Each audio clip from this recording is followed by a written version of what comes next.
The year was 2147. On the planet Epsilon Eridani IV, a human colony called New Haven had grown strong. More than 47,000 people lived there. They had built homes under clear domes that kept the air warm and safe. Green fields stretched inside the domes where crops grew tall. Mines dug deep into the red rock brought up rare metals that Earth needed. Life was quiet and good. John Carter was the leader of the colony. He was a tall man with calm blue eyes. Every morning he walked the main path, saying hello to farmers and kids playing near the water tanks. His wife, Emily Carter, taught science to the young ones. Their daughter Natalie helped in the greenhouses. She loved the bright flowers that bloomed under artificial suns. People came from all over Earth to start fresh here. There was Robert Hayes, a mechanic who fixed rovers. His wife Laura worked in the hospital. Kevin Brooks ran the power plant and always had a joke ready. Megan Torres led the school and made sure every child learned about stars and history. They were simple people who worked hard and looked out for each other. The colony had been peaceful for many years. They traded with other worlds. Aliens visited sometimes, tall beings with smooth skin or creatures with many arms. Talks were polite. Rules were followed. Humans wanted to show they could live in peace among the stars. But the Zthari Dominion did not agree. These aliens were tall and thin, with dark scales and cold yellow eyes. They said the whole Epsilon Eridani system belonged to them from long ago. They had left it empty for centuries, but now they wanted it back. Earth sent messages. We live here now. Let us share. The Zthari answered with silence at first. Then they sent warnings. Leave or face judgment. John Carter called meetings. He spoke to his people. We do not want war. We build homes, not weapons. Most agreed. They trusted words and time. A few younger ones, like Eric Lawson, said they should arm the colony just in case. John shook his head. That path leads to fear. We choose hope. One clear night, the sky lit up. Zthari ships appeared without warning. They were long and black, like knives cutting through space. Alarms screamed across New Haven. People ran to shelters. John stood on the command tower, watching screens show the fleet in orbit. The first shots came fast. Bright beams fell from the sky. Domes cracked like glass. Fires spread through streets. Homes turned to smoke and ash. Screams filled the air. Families held each other as walls fell. John grabbed a radio. Everyone to the underground bunkers. Move now. He helped Emily and Natalie run. Explosions shook the ground. A beam hit the main square. The big fountain exploded into steam. On the ground, Zthari troops landed. They wore heavy armor and carried long rifles. They moved in lines, shooting anyone who ran. No mercy. Children cried. Parents tried to shield them. Bullets found them anyway. Robert Hayes fought back with a mining laser. He burned one soldier before another cut him down. Laura pulled wounded to cover until a blast took her too. Kevin Brooks stayed at the power plant, trying to keep lights on for as long as he could. When the roof caved in, he was still there. John reached the last freighter in the landing bay. It was old and damaged, but engines still worked.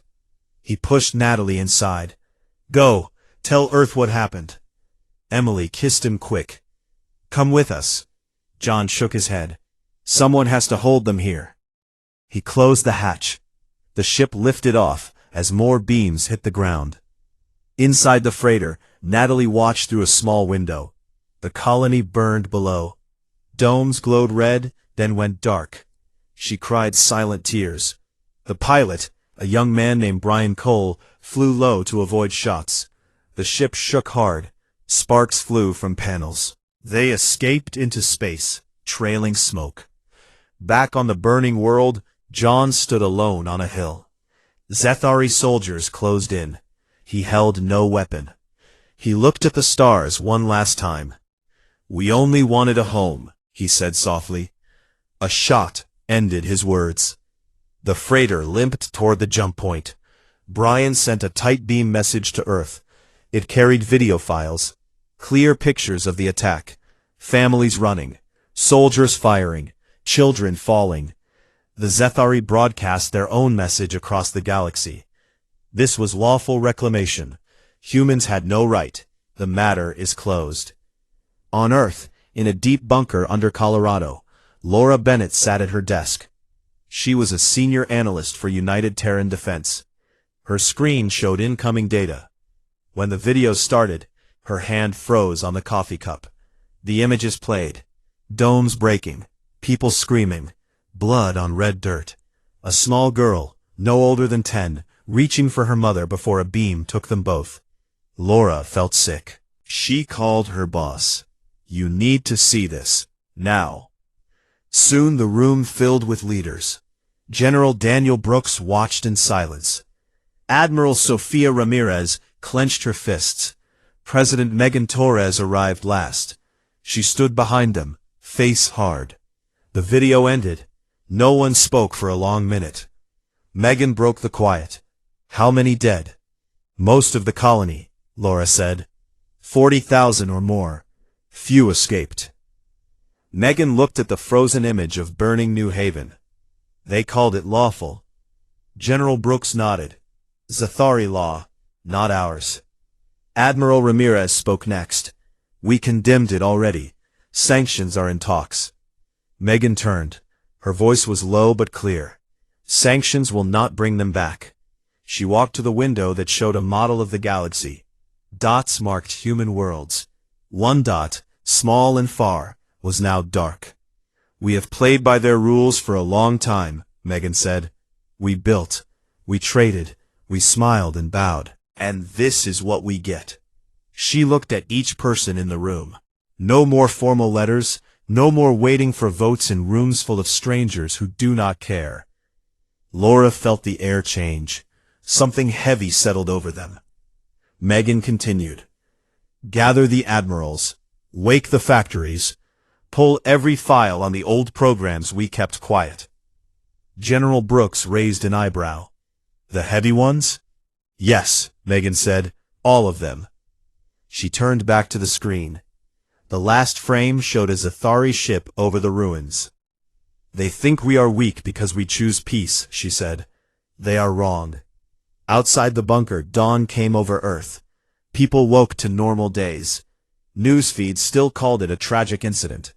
But in that deep room, plans began. Quiet at first, then faster. The message from the freighter reached more screens. Anger spread through cities. Families watched in horror. Strangers hugged in streets. Voices rose. "They killed our people." In the bunker, Laura saved the files. She labeled one folder simple. New Haven Evidence. She looked at Megan. "What happens next?"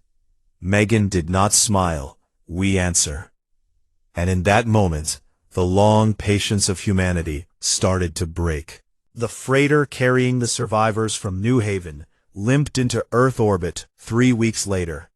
Its hull was scarred black from near misses. Engines coughed and sputtered. Inside, Natalie Carter sat strapped to a jump seat, her face pale and thin. She had not spoken much since the escape. Brian Cole, the pilot, looked just as worn. His hands shook when he guided the ship to the docking arm of the big orbital station. Earth welcomed them with quiet care. Medics in white suits met them at the airlock. They checked for injuries and radiation. Natalie walked out on her own, though her legs felt weak. She carried a small data chip in her pocket, the one with every video file from the colony cameras. It was all they had left. Word spread fast. News channels showed the battered ship hanging against the blue curve of Earth. People gathered in living rooms and public squares to watch. Families who had relatives on Epsilon Eridani 4 waited for names. Most waited in vain. In New York, at the United Terran Defense Command headquarters, Laura Bennett waited too. She had not slept well since the first footage arrived. Her desk was covered in still images printed out. Faces frozen in fear, burning domes, Zthari soldiers marching. She kept one photo taped to her screen. A boy no older than 6, reaching up as a shadow fell over him. President Megan Torres called for an urgent session of the Galactic Concord. The assembly met on the neutral world of Arcturus Prime. It was a huge domed hall that could hold thousands. Species of every shape filled the seats. Tall crystal beings, short-furred ones with 6 eyes, floating gas clouds held in fields.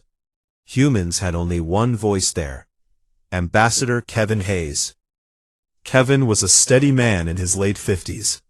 Gray hair, kind face, always calm in public. He had served Earth for 20 years. He believed in words and rules. Now he carried a heavy case with evidence drives. The session began with the usual greetings. Then the Zthari delegate rose. His name was Khazar Veth.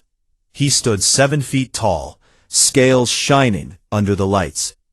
His voice came through translators, cold and flat. This was a matter of property, Khazar Veth said. The system of Epsilon Eridani has belonged to the Dominion since before your species left its cradle world. Humans settled without permission. We reclaimed what is ours. Casualties were regrettable but necessary. Kevin stood next. He spoke slowly so every translator could keep up. We have proof, he said. He played the videos on the big central screen. The hall went quiet. Images filled the dome. Children running, beams cutting them down, soldiers executing the wounded. No one cheered. No one laughed, but most faces stayed blank. When the video ended, Kevin spoke again. This was not reclamation. This was murder. We ask the Concord to condemn the act, to impose sanctions, to demand justice. A murmur went through the seats. Delegates whispered to aides. Then votes began. One by one species voted. The vote to condemn the Zthari failed. 83% said it was an internal affair. Trade partners stayed silent. Old allies looked away. The crystal beings from Vega said property law must be respected. The gas clouds from Nebula 9 said stability mattered more than one lost colony. Kevin watched the tally rise against him.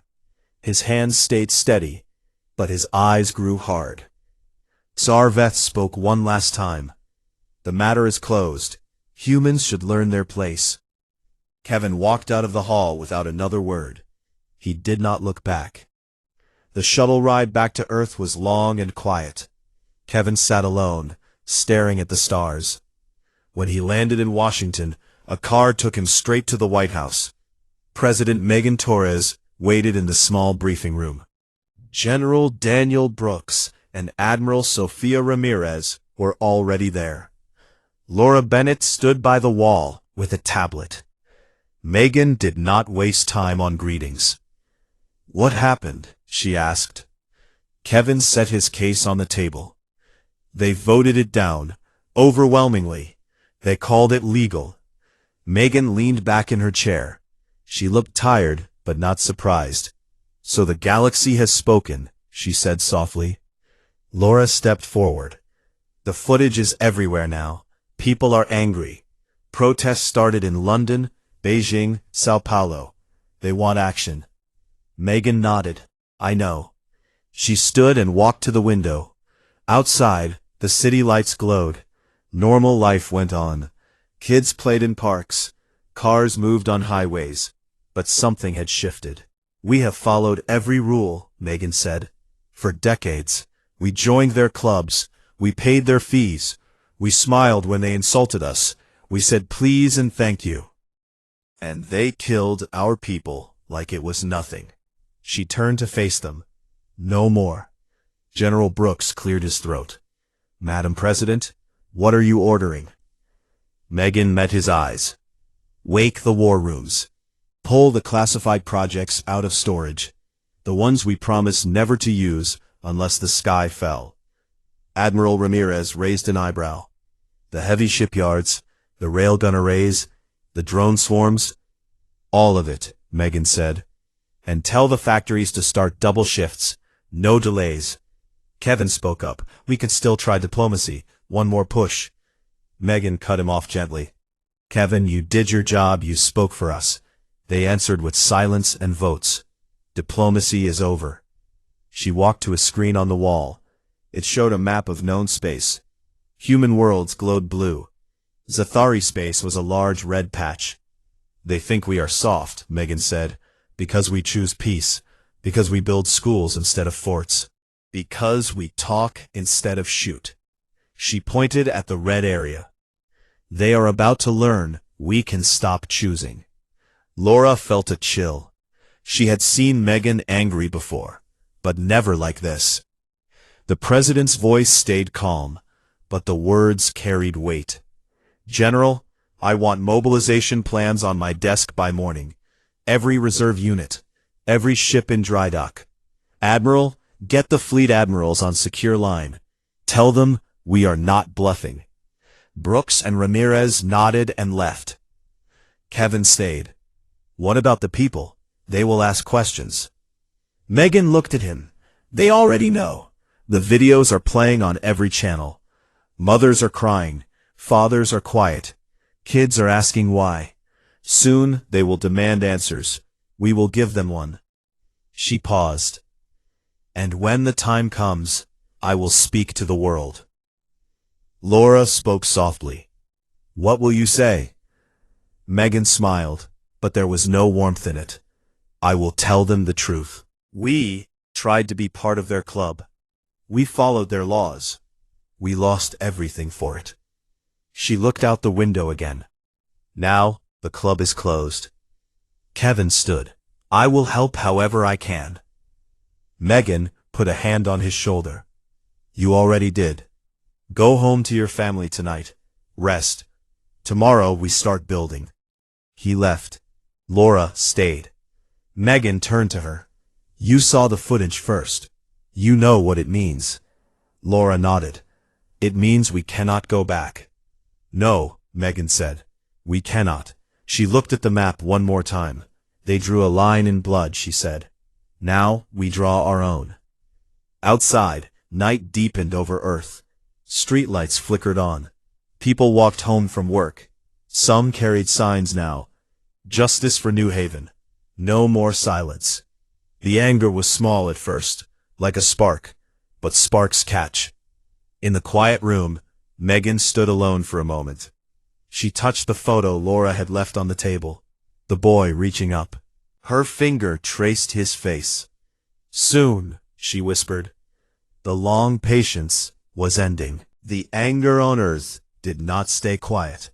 It grew like a fire fed by wind. In the days after Ambassador Kevin Hayes returned from the Galactic Concord, streets filled with people. They carried signs painted by hand. Remember New Haven. No more silence. Justice now. In cities big and small, crowds marched. Voices rose together in chants. Mothers held photos of lost children. Fathers stood with clenched fists. Young people who had never known war now talked about it like it was close. News channels played the footage again and again, not to shock, but to remind. Every replay showed the same thing. Domes breaking, beams falling, soldiers marching over bodies. People watched in living rooms, in bars, on phones in parks. Tears came easy. Anger came easier. President Megan Torres watched from her office. Reports came in every hour. Protests in Tokyo swelled to 1 million. In Berlin, factories stopped work so workers could join marches. In Nairobi, school kids painted murals of burning stars. The world had woken up. Megan called her inner circle to the White House Situation Room. General Daniel Brooks arrived first, uniform crisp. Admiral Sofia Ramirez followed, eyes sharp. Laura Bennett brought fresh data pads. Kevin Hayes sat quietly in the corner. Megan did not sit. She stood at the head of the long table. The people are speaking, she said. They want us to act. Brooks nodded. Recruitment centers are full. Lines around the block. Volunteers are coming in faster than we can process them. Ramirez added, shipyards report the same. Workers are pulling extra shifts without pay. They say it's for the kids we lost. Laura looked up from her pad. Social media is exploding. Hashtags like #NowWeStop trend worldwide. People share stories of family on New Haven. They demand a response. Then she spoke. We give them one. She turned to a large screen on the wall. It showed live feeds from across Earth. Crowds, signs, faces full of pain and fire. I will address them tonight, Megan said. No more waiting. No more promises of talks. We tell them the truth. The room stayed silent. Everyone knew what came next.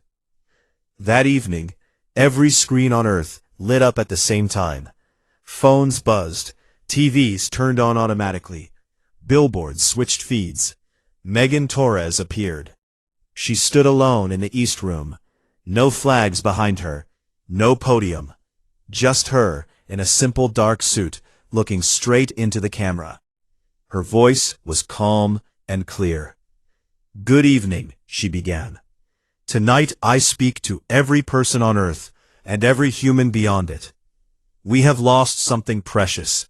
47,000 lives, families, friends, a whole world we built with our hands.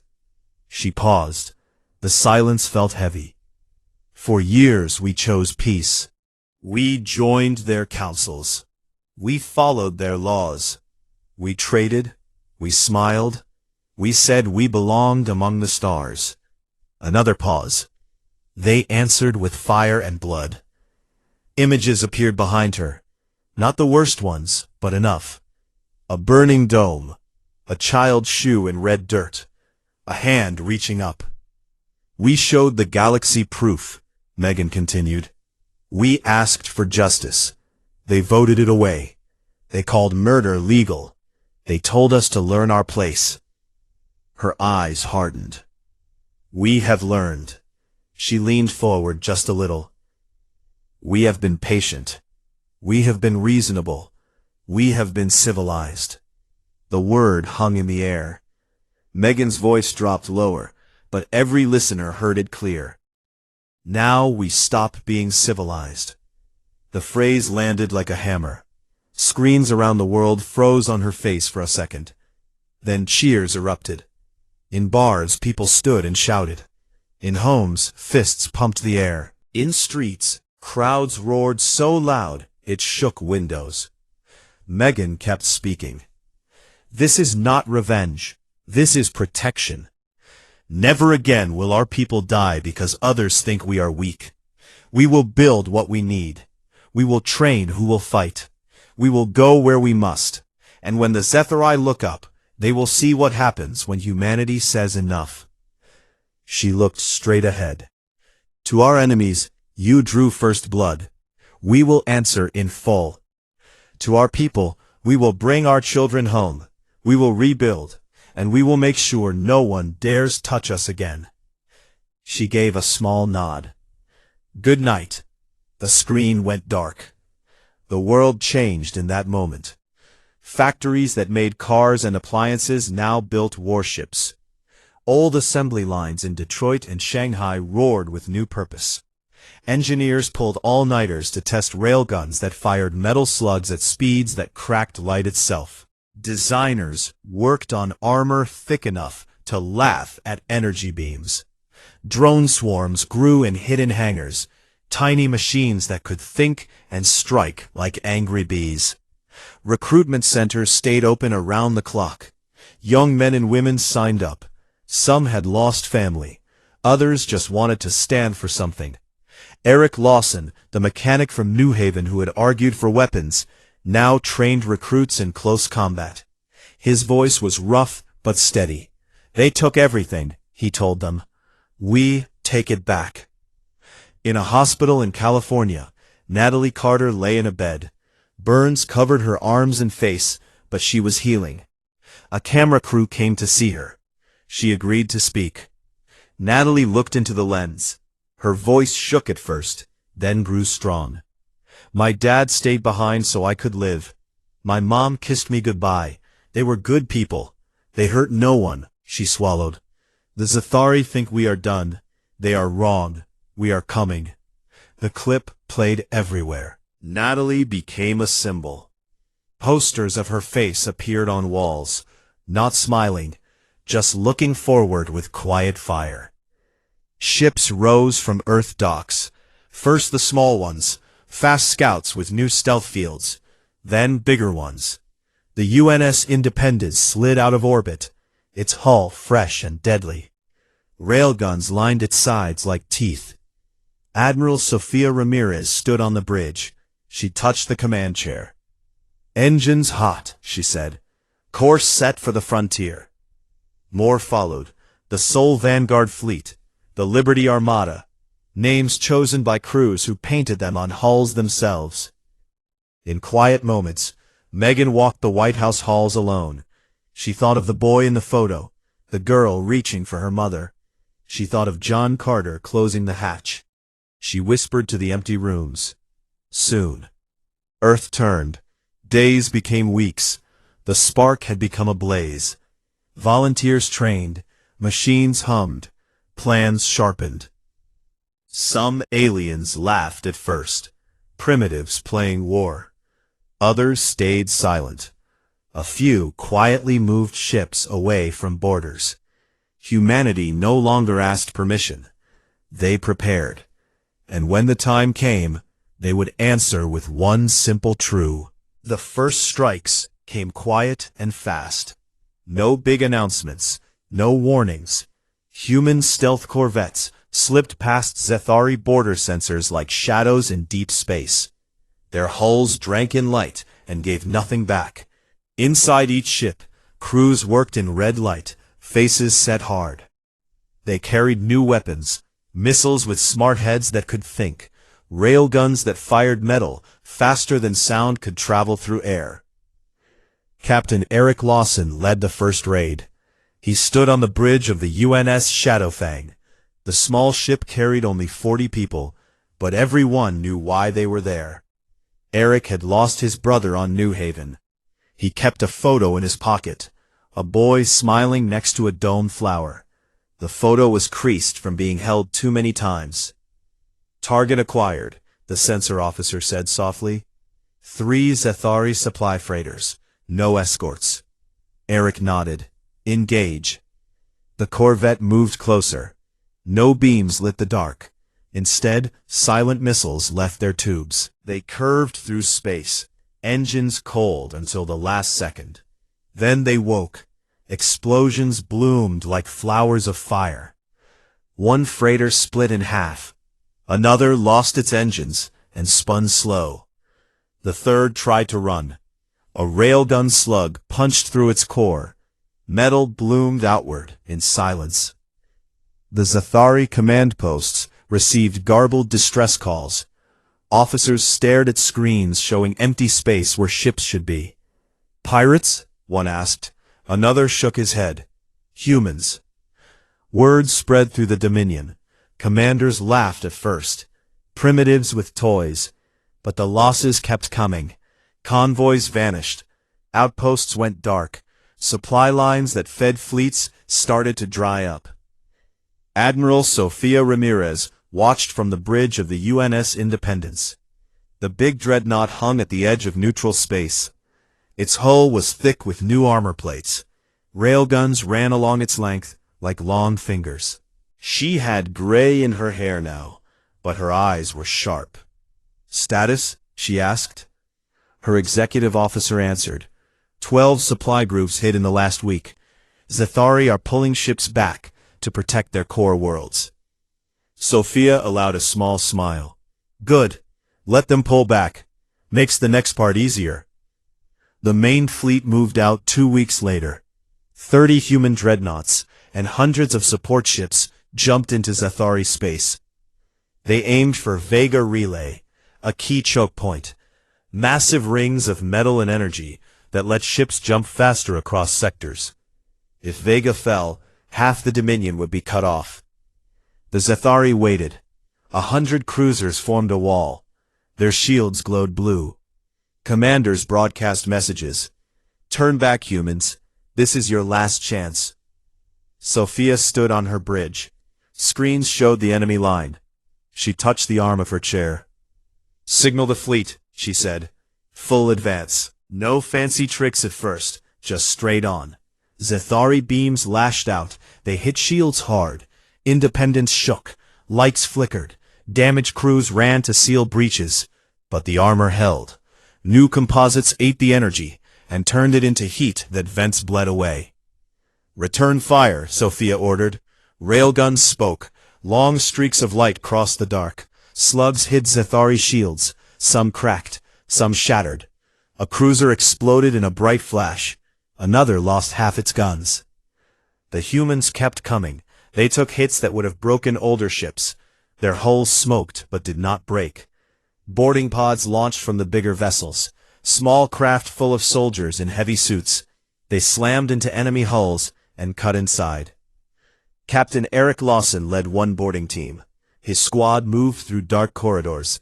Lights were red and flashing. Zthari soldiers waited around corners. Fights were close and brutal. Lasers hissed. Bullets sparked off armor. Eric took a hit to the shoulder. Pain burned hot, but he kept moving. He shot back. A Zthari fell. Another. His team pushed deeper. They reached the bridge. The Zthari captain stood tall, scales shining. "You will die here," he said through his translator. Eric raised his rifle. "We already died on New Haven." He fired. The ship went quiet under human control. The battle lasted hours. Zthari cruisers fell one by one. Some tried to run. Human drones chased them. Small machines swarmed like insects. They found weak spots and tore them open. Shields failed. Hulls cracked. Escape pods launched in panic, but many never made it. In the end, the Zthari lost more than half their force. The survivors jumped away in disorder. Vega Relay belonged to humans now. Panic spread through the Dominion. Leaders in high towers shouted at screens. "How?" one demanded. "They are primitives." They stopped being primitives. Allies who had stayed neutral now watched closer. Some sent private messages to Earth. "We did not support the massacre." Others moved their own fleets farther away. Trade ships turned around. No one wanted to stand too close when the storm hit. Sophia stood on her bridge after the battle. Damage reports came in. Losses were light compared to the enemy. Crews cheered in the halls. She did not cheer. She looked at the stars. "Prepare for the next jump," she said. "We go deeper." Back on Earth, people followed every report. News channels showed maps with arrows moving into red space. Factories worked day and night. Families waited for word from sons and daughters on the ships. Natalie Carter, now walking with a cane, spoke at rallies. "They are fighting for all of us," she said, "for the ones who cannot." Megan Torres read every dispatch in her office. She did not smile. "Keep pushing," she told her generals. No pause. The Zthari tried to regroup. They pulled ships from far borders. They called on old packs. Few answered. Fear had taken root. Human fleets advanced, step by step, world by world. Outposts surrendered without shots. Some Zthari commanders broadcast surrender. "We yield," they said. "Do not burn our homes." Sophia answered each time the same way. "You burned ours first." The advance did not stop. In quiet moments between jumps, Eric Lawson sat in the medbay. His shoulder was bandaged. He looked at the photo of his brother. The smile was still there.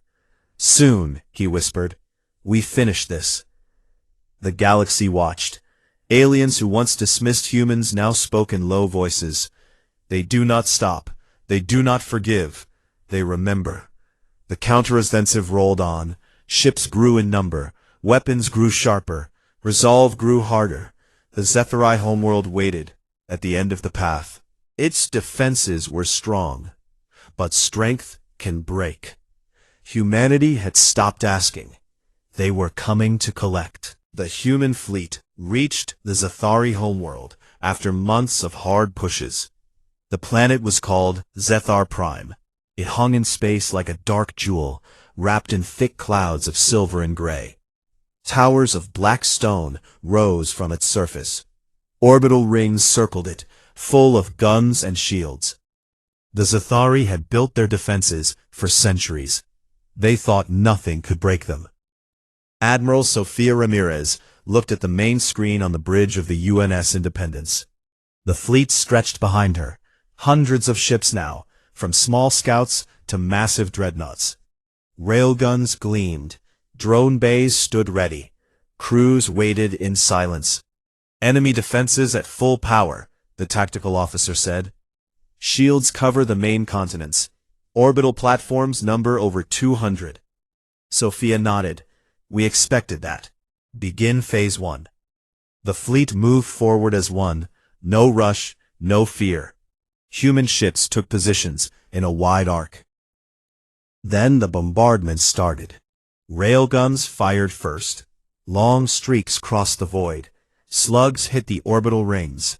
Metal buckled. Explosions bloomed silent and bright. Shields flickered under the rain of fire. Zthari platforms shot back with heavy beams. Some hit human ships. Hulls smoked. Damaged teams ran, but the armor held. Ships kept advancing. Drone swarms launched next. Thousands of small machines poured out like angry insects. They darted through gaps in the shields. They found weak points. They tore into engines and gun ports. Zthari fighters scrambled to meet them. Dogfights filled the space around the planet. Lights flashed. Ships spun and died. On the ground, Zthari leaders watched from deep bunkers. Their high council sat around a round table of polished stone. Khazar Veth, the delegate who once spoke at the Concord, now looked smaller. His scales had lost their shine. Our shields are the strongest in the galaxy. Another shook his head. They do not stop. Above, the battle grew worse for the Zthari. Human boarding teams landed on the orbital platforms. Soldiers in heavy suits fought in zero gravity. They moved fast and sure. Zthari troops met them with blades and rifles. Fights were close. Blood floated in red drops. Human teams pushed forward. One by one, platforms went dark. Their guns fell silent. Sophia watched the reports come in. Prepare the final strike, she said. Target the capital shield generators. Missiles left their tubes. They carried fusion warheads. They punched through the last layers of defense. Bright flashes lit the night side of Zthar Prime. Shield domes cracked. Energy fields collapsed. The sky above the capital city opened wide. Human dropships descended. They carried ground troops. Captain Eric Lawson led one squad. His shoulder still hurt from the old wound. He stepped onto the surface. Red dust rose around his boots. Towers loomed ahead. Zthari soldiers waited in the streets. The fight on the ground was hard. Zthari were tall and strong. They fought with honor in their way. But humans had something different. They fought with memory. Every shot was for New Haven. Every step was for the children who never came home. Eric's team moved street by street. They cleared buildings. They took prisoners when they could. Many Zthari threw down weapons and raised empty hands. The capital fell in hours. In the central tower, Khazar Veth stood alone on a balcony. He looked up at the human ships hanging in low orbit. Lights from their hulls painted the clouds red. A human officer approached. It was a woman named Lieutenant Maria Gonzalez. She carried no weapon raised. Your leaders have 1 hour, she said. Broadcast surrender, or we finish this. Khazar Veth looked at her for a long time. Then he nodded. The broadcast went out across the planet and beyond. A tired voice spoke in the common tongue. The Dominion yields. We cease all resistance. We asked for terms. Earth received the message. President Megan Torres sat in the Situation Room. Screens showed the fleet above Zthar Prime. She watched in silence. Laura Bennett stood beside her. It's over. Megan shook her head. Not yet. Justice first. Human forces took control of key sites. They did not burn cities. They did not kill without cause. They secured the leaders. Trials were set. Evidence from New Haven played in open courts. Zthari judges sat beside human ones. Sentences came down. Some got prison. The highest got life on remote worlds. Megan addressed the Galactic Concord again, this time from Earth. Kevin Hayes stood beside her as co-ambassador. She spoke to the assembly. We did not want this war, she said. We asked for peace. The Zthari gave us death. She looked around the hall. The massacre will never happen again. Not to us, not to anyone. Because now, the cost is clear. No one argued. No one voted against her words. The room stayed quiet. New treaties were signed. Borders changed. Trade opened under human terms. The galaxy learned a simple rule. Do not touch humanity without paying a price. Years passed. Natalie Carter returned to Epsilon Eridani 4. The colony was rebuilt. New domes rose. Green fields grew again. She walked the main path where her father once walked. Kids played near new fountains. Flowers bloomed under real suns now. She planted a tree in memory of her parents. Its leaves were silver in the light. Eric Lawson came home too. He left the service. He opened a small shop fixing rovers. He kept the photo of his brother on the wall. Sometimes kids asked about the scar on his shoulder. We fought so you would not have to. On Earth, Megan Torres stepped down after her term. She walked quiet streets. People nodded when they saw her. Some thanked her. She always said the same thing. It was not me, it was us. The phrase lived on. Now we stopped being civilized. It became a warning in diplomatic halls. Aliens spoke it in low voices when humans entered rooms. It reminded them of what waited behind the calm face. The stars stayed the same, bright and cold. But the galaxy had changed. Humanity had shown it could build and heal. It could also break what needed breaking. No one tested them again. In quiet nights, people looked up.